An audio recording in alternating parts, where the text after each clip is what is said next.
Hello and welcome into this episode of the Wildcat Weekly Coaches Report, joined by the men's golf coach, Mitch Wilson. Coach, how you doing? Good. Thanks for having me. Appreciate it. Of course, glad to have you. And then kind of taking a look here, the fall season underway. You guys playing your first tournament against Pacific, and things went really well. You had 5 of the top 7 scores in that tournament. Give us a little bit of your thoughts going in from that one. Yeah, it was awesome. I mean, the guys played really well. I was really proud of their mental toughness and their strength, because we got pounded with rain all day long. But they played awesome. That was the first team win in almost 2 years. So I was really happy to start the season off with a win like that. It was really good. You got to be excited too. Again, such a young group as well. 5 freshmen, 2 seniors, and a junior as well. Talk about the guys that you have coming in and just your expectations for that group. Again, so young here going on. Yeah. I mean, we are pretty young.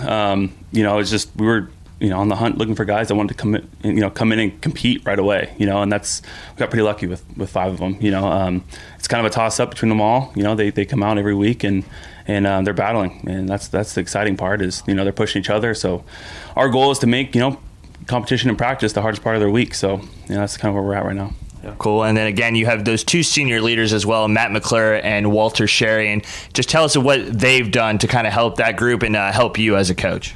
Yeah, those 2 are phenomenal. Walter has kind of been in the lineup since he was a sophomore. I mean, he brings a lot of experience. We call him Mr. Cool because he's always just cool, calm, and collective. He doesn't really show a lot of emotion, and he just kind of carries himself really well on the golf course. Extremely smart player, and we rely on him a lot as far as strategy per week, and so he's just great for us. And Matt, I'm so impressed with his career.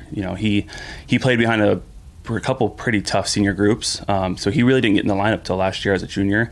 He worked his tail off, and at one point he was leading the conference after the conference championship after the first day. So I'm expecting a lot of big things out of him. He's just a phenomenal golfer. So with those 2 as our kind of our leaders right now, I'm pretty proud of them.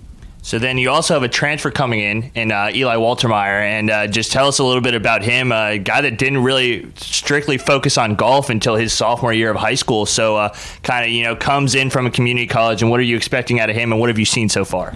Yeah, we got really lucky with Eli. I mean, he could have gone anywhere he wanted to go, and we got lucky that he wanted to continue his education at Linfield and play some golf.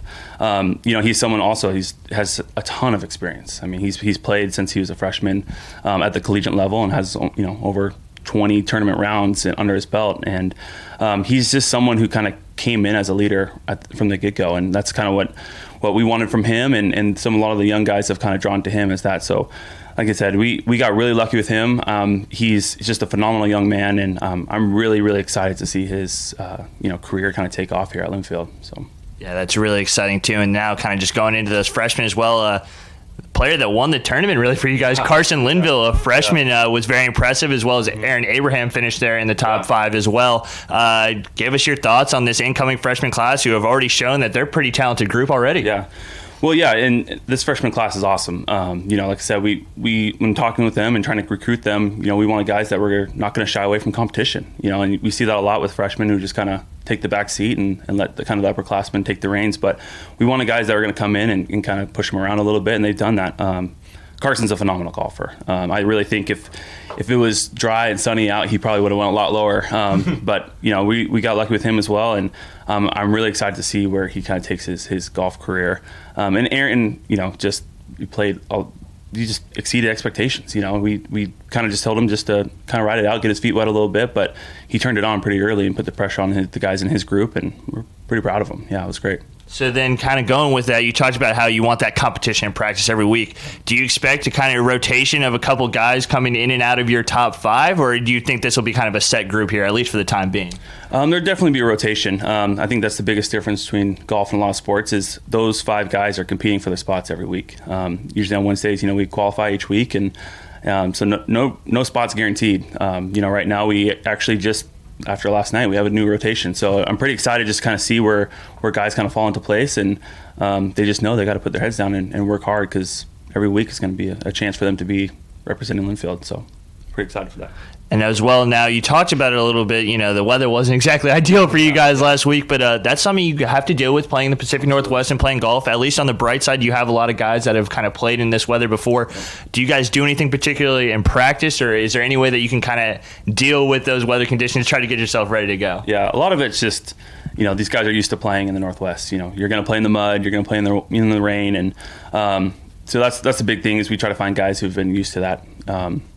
But a lot of it's just, hey guys, we're going to practice in the rain. We just got to battle through it, and we're going to be cold and we're going to be wet, but that just prepares us each week. And instead of just trying to bunker down indoors, it's to stay dry. So, and a lot of it's just mental toughness, right? We preach a lot of that and work on the mental side of the game, and just let them know that they can still play really good golf even though it's pouring down rain outside and windy and all that good stuff. So yeah, proud of them. So then kind of our last question here, golf a little bit different than other sports. The fall is just as important as that spring season. So is this a time where you kind of do experiment with some different things and see what you can potentially do for the spring, or is it kind of full bore here right from the beginning? It's definitely full bore. It is tough just because we are a split season, and the fall does count for over 25% of our season. And so with the limited weeks, we don't have the option of guys coming down to campus early and practicing. So we really have to just hit the ground running and take off with it. So we tend to try to do a couple different things, but really it's just we got to do it how we would in the spring and let guys just get out and compete. So it's one long season. It's just kind of we get a nice little break in between the two. But yeah, so. And now, lastly, this week the Cats will be hosting a tournament over at Michelbook. What are your thoughts, expectations going for that one? We're probably going to have a little bit of rain on Saturday too, unfortunately. Yeah, the forecast keeps changing. It looks like Saturday might have a little rain, but it's always great getting to play at your home course. We got to play there last year. Didn't compete as well as we'd like to, and it is always tough. You don't really have a set advantage anywhere you go. You're still really playing against the golf course every week. So, but it is nice that we do have a chance to stay home and kind of get to play at our home course. It's always nice when you get to do that. So. And there's a lot of different teams coming in as well. It's not just strictly the Northwest Conference. Some NAIA teams will be there too. So that's kind of a cool thing for those guys to get to play all sorts of different types of talent, right? Absolutely, yeah. Especially in these invitationals, I really try to get other teams in, let kind of guys spread out a little bit and not just get stuck playing our conference every week. It does get a little dry playing the same guys week in and week out. So just let them see different competition. And we got Johnson & Wells from Colorado is going to fly in. And so we got a couple things like that. It's just nice to let guys go play some other players. Cool. And then final note, not to put you on the spot or anything, but at the end of last season, the team was playing really well, going in the right direction. Can we expect this team to really compete there for that top two in the conference? And is that something that you're hoping for this year? Yeah, that's the goal. I mean, there's nothing short of that. I was really proud of the team where we were headed going into spring. Even being the top two at the conference championships after the first day was awesome. I think we have the tools to be there. We just got to continue to work hard, and I think we can kind of fight for those top spots. So. Awesome. Well, Coach, thank you very much for taking the time, and we're looking forward to that this weekend as well as the whole season. We'll be checking in again in the next couple of weeks with Coach Wilson as well as the rest of the Linfield coaching staff here on the Wildcat Weekly Coaches Report. Thanks.